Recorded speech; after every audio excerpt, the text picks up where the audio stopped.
Olá pessoal, tudo bem? Por aqui o diretor Elias Júnior, jornalista e especialista em segurança.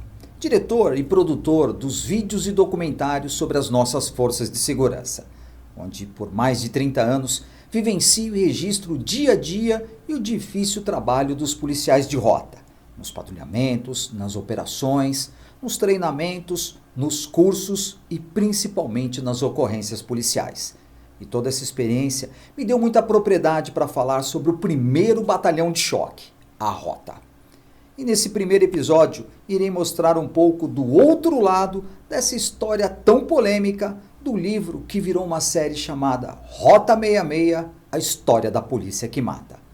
Quando iniciei a minha atividade profissional, esse livro tinha acabado de ser publicado e tive acesso às ocorrências e principalmente aos policiais que foram citados nos capítulos, o que me inspirou ainda mais a conhecer de perto a mais temida tropa de elite do país.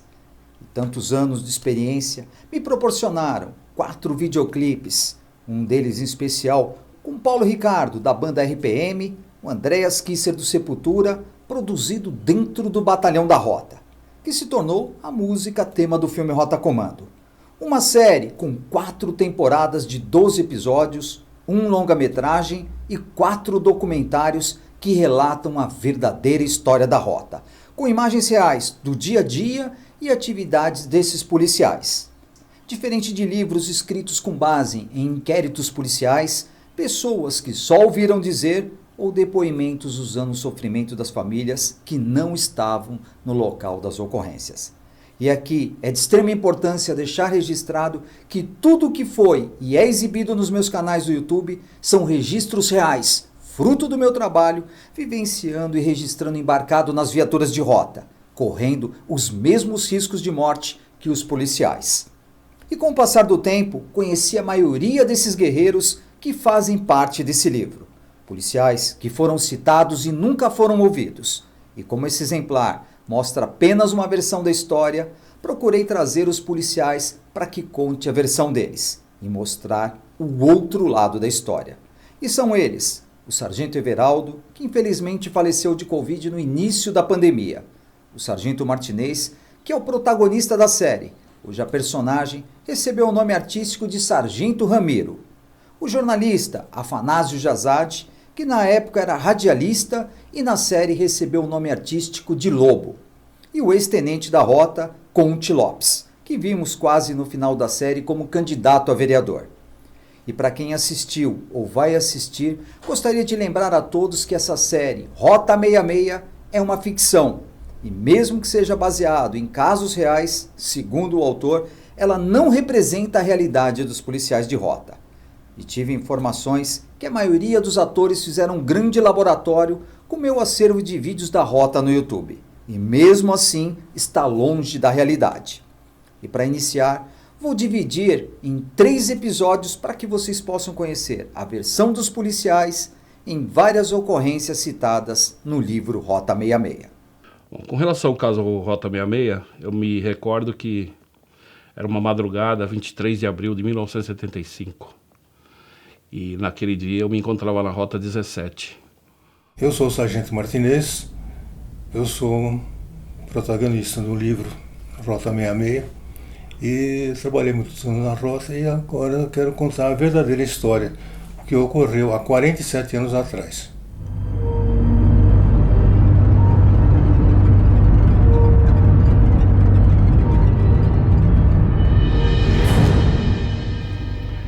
Essa ocorrência, como deu muita repercussão, foi feito um livro a respeito dela.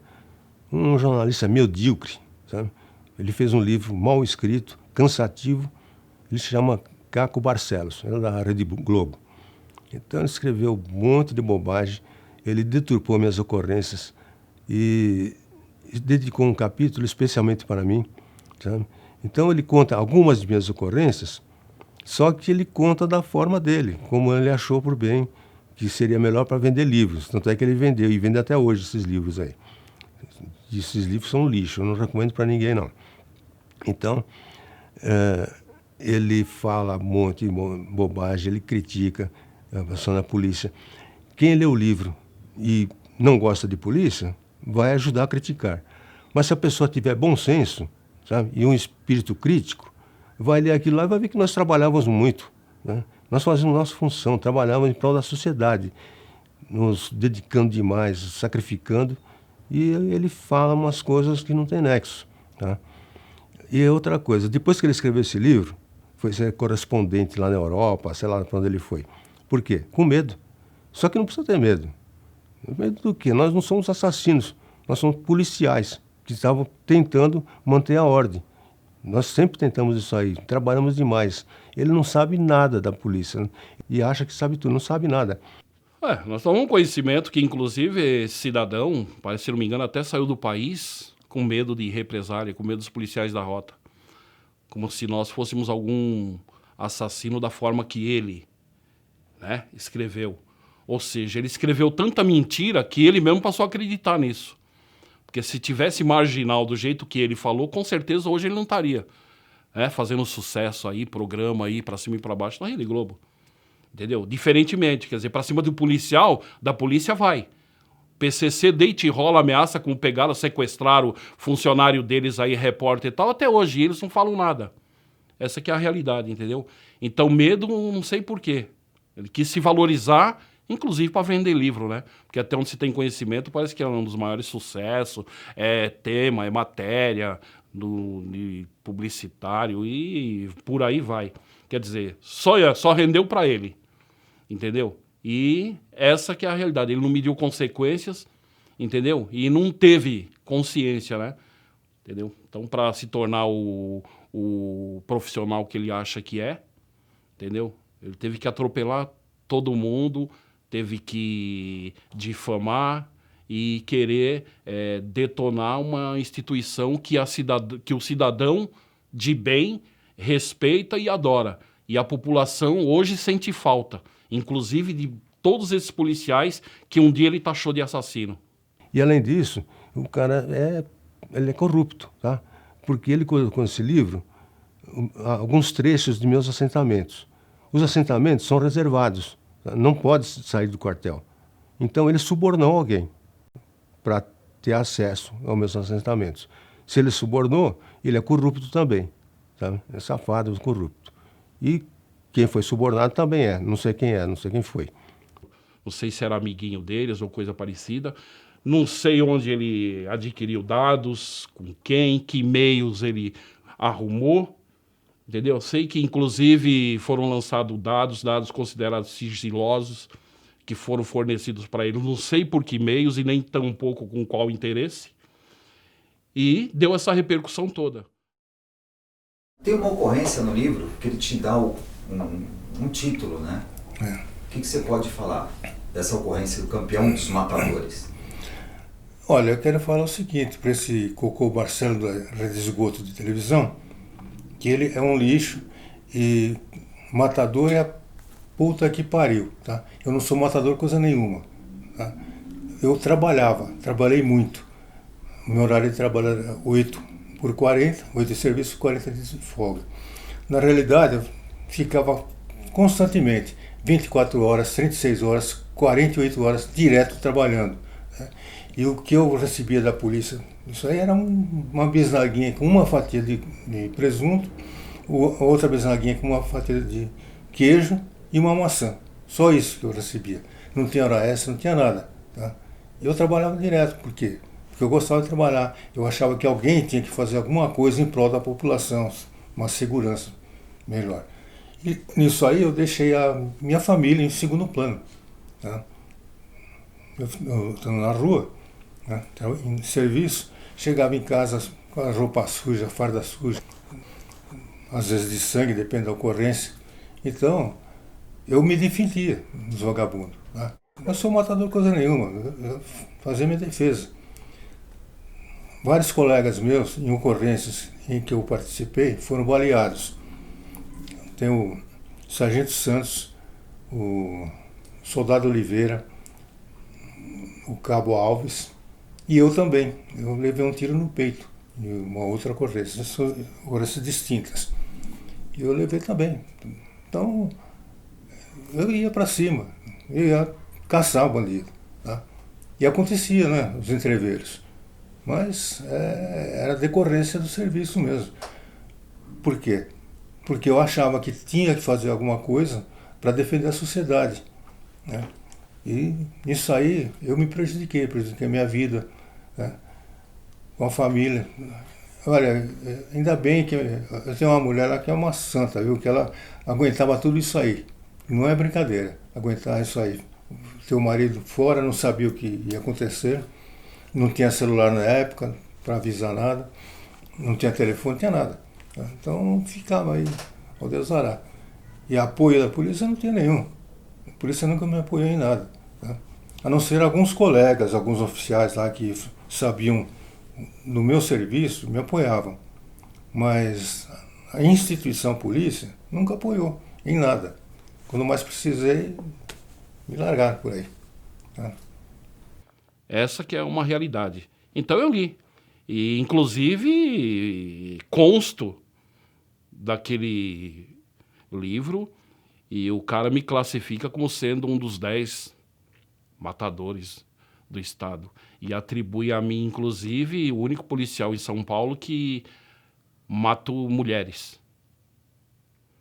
Agora, o infeliz, ele não se preocupou em ouvir o outro lado da questão. Por exemplo, nas ocorrências em que ele cita que nós éramos matadores ou assassinos, ele não foi ouvir o lado das vítimas, para procurar saber quem de fato eram os indivíduos que morreram no confronto com a rota.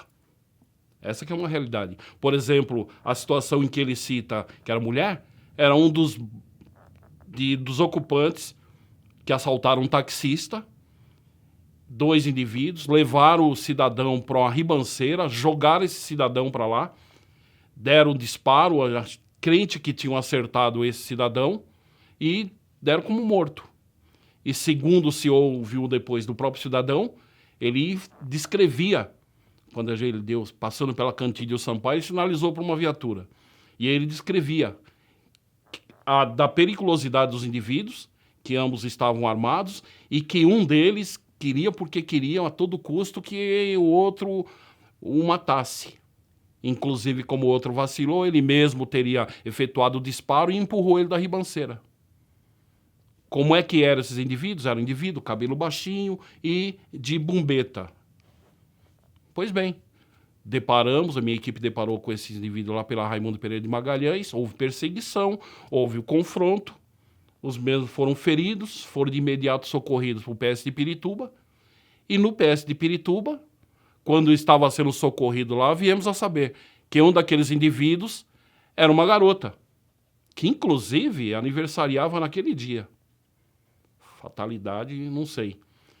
E em sabendo disso, mas era uma mulher, caramba, ficamos até temendo. Poxa, eram 2 indivíduos, tipo, sanguinários, perigosos, e o que essa menina está fazendo aqui?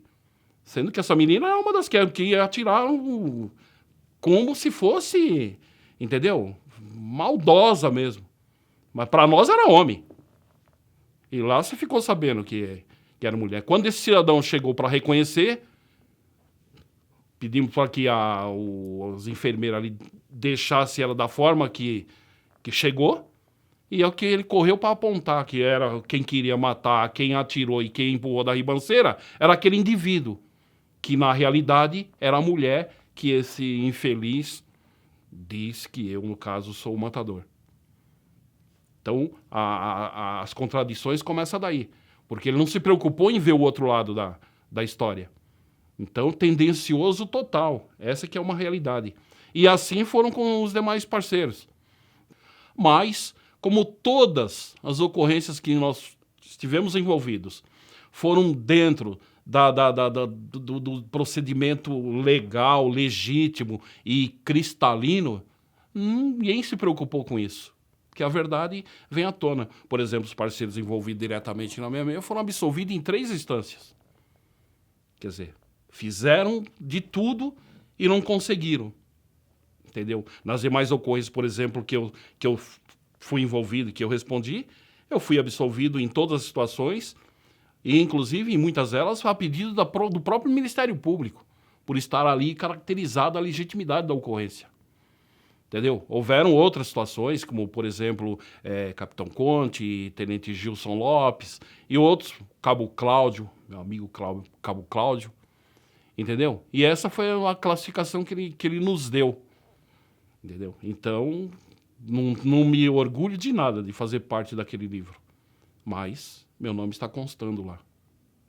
Veja só, sobre o Caco Barcelos, o que eu tenho a dizer, eu disse já na cara dele, inclusive quando eu encontrei no quartel da Rota. Ele foi desonesto. Ele trabalhava para a revista Isto É, ele estava fazendo uma reportagem e ele me telefonou pedindo se eu poderia franquear os meus arquivos para que ele fizesse uma matéria completa sobre a Rota. Eu não conhecia Caco Barcelos, mas colega de imprensa, tudo bem, repórter da Isto É. Ele frequentou a minha redação e compilou várias ocorrências da Rota, que inclusive o meu boletim era semelhante a um boletim de ocorrência. Então, data, local, como se fosse uma cópia do boletim de ocorrência para facilitar, inclusive, o policial que estivesse passando por telefone, não é? Tanto a ele como ao meu funcionário para fazer as anotações. E ele anotou tudo, todos os casos de resistência, alguns casos o sujeito era desconhecido, outros casos havia vítimas, então o sujeito não era meramente um suspeito, tinha vítima, o sujeito entrou numa casa ou então roubou um carro e no entreveiro acabou sendo morto. Tudo bem, ele fez o trabalho, eu não estou questionando, mas me surpreendi quando saiu a revista, que ele fez uma inversão total dos fatos. Então, xingando os policiais que eram autores de chacinas, quer dizer, coisas pesadas. Falei, não, mas esse cara não pegou isso nos meus arquivos, não consta. Mas e aquelas lá onde tem o nome do bandido, a polícia puxava o chamado DVC, a vida pregressa, o cara já era manjado como assaltante, tarado, estuprador, outro latrocida, e ele não levou em conta isso. Então ele fez uma matéria muito facciosa, muito maldosa, não é? Tanto que na primeira oportunidade eu estava no quartel, eu estava até conversando com o coronel Neomar, que era o comandante da Rota, estava tendo um joguinho de futebol de salão lá e nós estávamos sentados ao lado do campo e o Caco Barcelos chegou lá uma tarde. Eu levantei, fui seguro lá porque eu ia dar uns tapas nele pela safadeza dele, pela maldade dele. Porque se ele pede acesso ao meu arquivo, eu franqueio, e ele muda totalmente, dá a impressão de que lá estavam esses dados totalmente distorcidos, e eram em verdade. Conte, segundo o autor, o livro foi escrito com base em boletins de ocorrências, laudos do IML e outras fontes. Você tinha conhecimento dessas informações? Não, o capítulo ele foi aos pronto-socorros e encontrou vítimas de tiroteio com a Rota. Então, qual era o motivo dele? Que o bandido morreu com um tiro na cabeça ou no peito. E é evidente, o bandido, como nós policiais, só morremos com um tiro na cabeça ou no peito. Com um tiro no pé não dá para morrer. Então ele levantava essas suspeitas, que alguns não tinham passagem pela polícia. Evidentemente que não é necessário o bandido ter passagem pela polícia para enfrentar a Rota.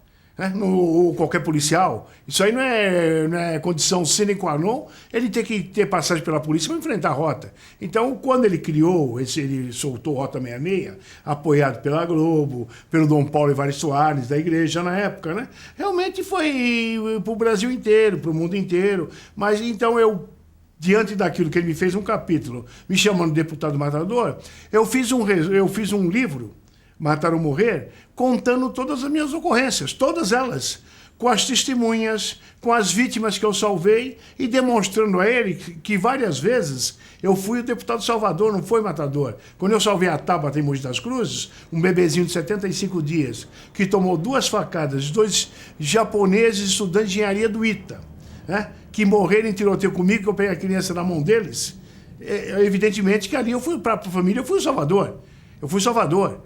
Eu era deputado já. Eu fui lá porque depois de 9 horas estava ocorrendo um sequestro. 9 horas que a criança estava em mão dos sequestradores. Então, quando eu cheguei lá, a situação é aquela em Mogi das Cruzes. Estava o bispo da cidade, estava o delegado titular, estava o coronel, Todas as autoridades estavam ali, né? E eu via que todo mundo tentava dialogar com os dois criminosos que mantinham a criança como refém. E a mãe dela chorando lá de fora, né? E eu escutei até os bandidos falarem para o bispo, para o promotor, para o delegado e para o coronel, que eles eram mais inteligentes que todo mundo aqui fora, que até me causou espanto, né? E todos os bandidos que eu enfrentei na minha vida, eu nunca vi esse diálogo, sou mais inteligente, né?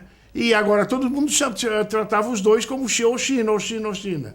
Então, em determinado momento, que eu cheguei ali depois de uns 15 minutos, não é que eu cheguei lá e enfiei o pé na porta, como a imprensa informou, não enfiei o pé na porta lugar nenhum. Só que depois de 15 minutos que eu cheguei lá, eu percebi que a criança gritou forte, né? Ela deu um berro. Aí eu falei com o Tumfel de China, eu falei, ô China, o que está acontecendo aí? Não, nós vamos sair. Eu falei, como vai sair, meu? Tá cheio de polícia aqui fora. Se você for sair com a criança, você vai morrer. Você vai matar a criança e vai morrer. Não faz isso. Manda seu amigo falar comigo. Não, ele está cuidando da criança. Mas nesse momento que ele fala isso para mim, eu já percebo que que um móvel que segurava a porta começa a ser arrastado atrás, né? E aí ele coloca a mão na fechadura. Quando ele abre a porta, eu peguei meu Magnum, ajoelhei do lado, né? Ele sai com um cara de máscara, ele me vê, ele atira, ele erra, eu atiro, ele foi baleado no queixo. E na cabeça ele voltou para dentro do quarto. Só que quando ele voltou dentro do quarto, a porta fechou. Aí eu tô começando a ouvir vários disparos de novo, e a porta sendo furada de bala. Eu olho para trás, sem policial atirando até de fuzil. Eu peço para que não atire, para eles parem de atirar. Quando eu abro a porta, tá um outro japonês com a criancinha esfaqueando a criança. Eu peguei e dei um tiro na cabeça dele, ele caiu. Eu peguei a criança, peguei em cima dele, peguei a criança e saí correndo, né? Olhei a criança primeiro, eu vi que ela estava com um vestidinho branco, né? Eu vi que ela estava muito pálida. Quando eu levantei a camisa dela, o intestino dela estava para fora, né? Então, tinha 75 dias o bebê, a nenê, né? Então eu peguei isso aí correndo, entrei na primeira viatura, fomos para o pronto-socorro, pedindo pelo amor de Deus para que o médico a salvasse, né? E graças a Deus ela foi salva, né? Graças a Deus mesmo, porque realmente o intestino dela ficou preso nas minhas mãos. E ela tomou uma outra facada no peito. Mas essa menina, felizmente, escapou. Então, nesse aspecto, a própria família falou que eu fui salvador, não fui matador, como o Caco Barcelos colocou no capítulo do livro dele. Se ele for contar a realidade do que aconteceu, ele teria que colocar os partos feitos de viatura, socorro às pessoas, aos hospitais, condução em pais de família, senhoras e crianças, às vezes de madrugada, não tendo condução, nós conduzíamos. E muitos auxílios a público, muitas ocorrências assim, que não saem na imprensa. Se ele fosse colocar isso, o que aconteceria? Não ia vender livros. Então, ia vender pelo motivo de criticar a polícia, inventar umas histórias lá que não são verídicas, e é o que o povo quer. Tem gente que gosta de sangue, gosta de ver tragédias. E é o que ele fez, ele conseguiu, né? Apesar de ser um livro muito cansativo para se ler, eu li esse livro uma vez só, mas, olha, guardei, está em casa lá e não pego mais isso aí não, é muito medíocre, não tem conteúdo, só críticas mesmo. Agora, conta a verdade, conta a realidade, conta o que o policial passa na rua. Eu já tomei tiro aí de vagabundo, perseguindo bandido, aí já tomei tiro. Eu tenho um tiro no peito, né, fraturou 2 costelas, não morri de sorte. Tem um na perna direita aqui que transfixou. Tem outro de ricochete que pegou na parede e pegou no meu joelho esquerdo. Outro estilhaço de projeto também pegou na minha testa. Então, aí ninguém vê. Sem contar os bandidos que tinham que pegar a unha mesmo, sabe? Segurar, que eles se debatiam e dando soco, levando soco e por aí afora. Então, mas isso aí não vende, né?